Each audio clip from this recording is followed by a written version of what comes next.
मेरे पास data visualisation का एक 2 मार्क का क्वेश्चन है जिसको हम आज सॉल्व करने वाले हैं। हम देखेंगे क्वेश्चन नंबर 6 को, जो कि एक बार ग्राफ से रिलेटेड क्वेश्चन है। तो क्वेश्चन कुछ इस तरीके से है। Mister Sanjay wants to plot a bar graph for the given set of values of subject on X axis and number of student who opted for that subject on Y axis.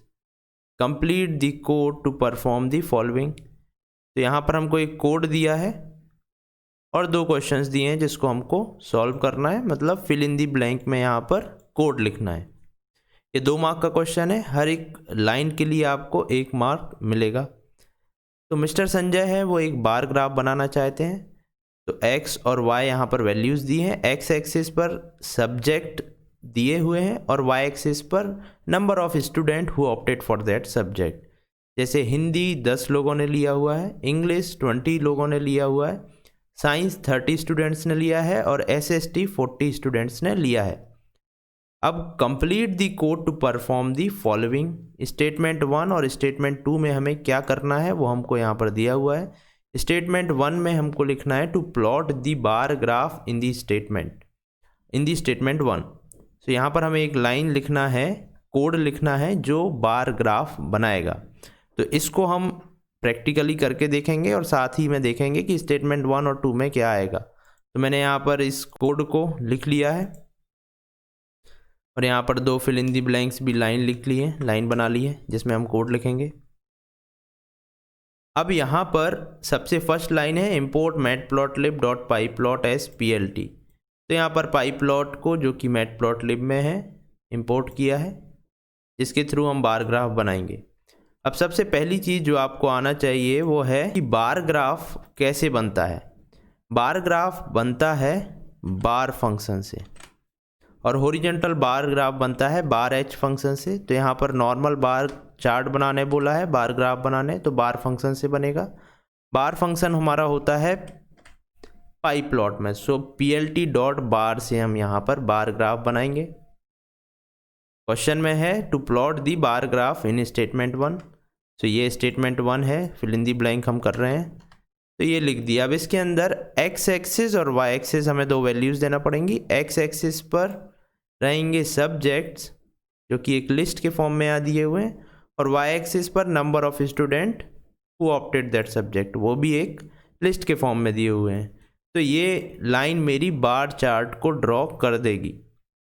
Second, to display the legends in the graph in statement 2। So statement 2 जो हमारा है यहाँ पर, इसमें हमको क्या करना है, लीजेंड्स शो करना है। तो अगेन आपको यहाँ पर पता रहना चाहिए, लीजेंड्स हम लीजेंड फंक्शन से शो करते हैं। लीजेंड क्या होता है, ग्राफ में साइड में कौन सा कलर क्या रिप्रेजेंट कर रहा है वो लिखा हुआ रहता है।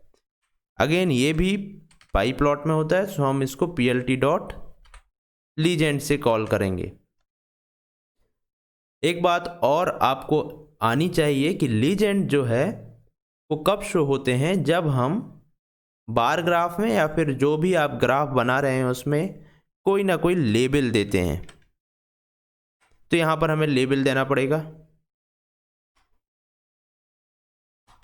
तो यहाँ पर हम लेबल देंगे, कुछ भी हम लिख सकते हैं यहाँ पर।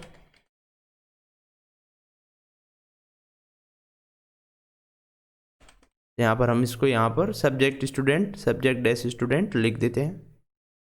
लास्ट में ग्राफ को स्क्रीन पर शो करने के लिए मुझे PLT डॉट शो करना पड़ता है। तो ये हो गया स्टेटमेंट 1 का आंसर और ये हो गया स्टेटमेंट 2 का आंसर। अब हम इसको एग्जीक्यूट करते हैं, ये चलता है या नहीं। जैसे ही मैंने इसको एग्जीक्यूट किया, आप देखेंगे यहाँ पर एक ग्राफ बना आ गया। ये ग्राफ जो हमने कोड लिखा था उसके लिए बना हुआ है।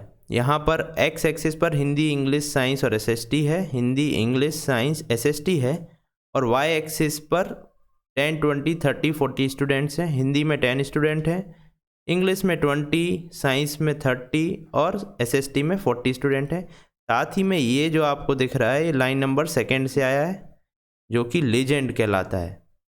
यहाँ पर आप जो भी नेम देंगे लेबल में वो यहाँ पर दिखेगा, और यहाँ जो कलर है वो आपको यहाँ पर दिखेगा।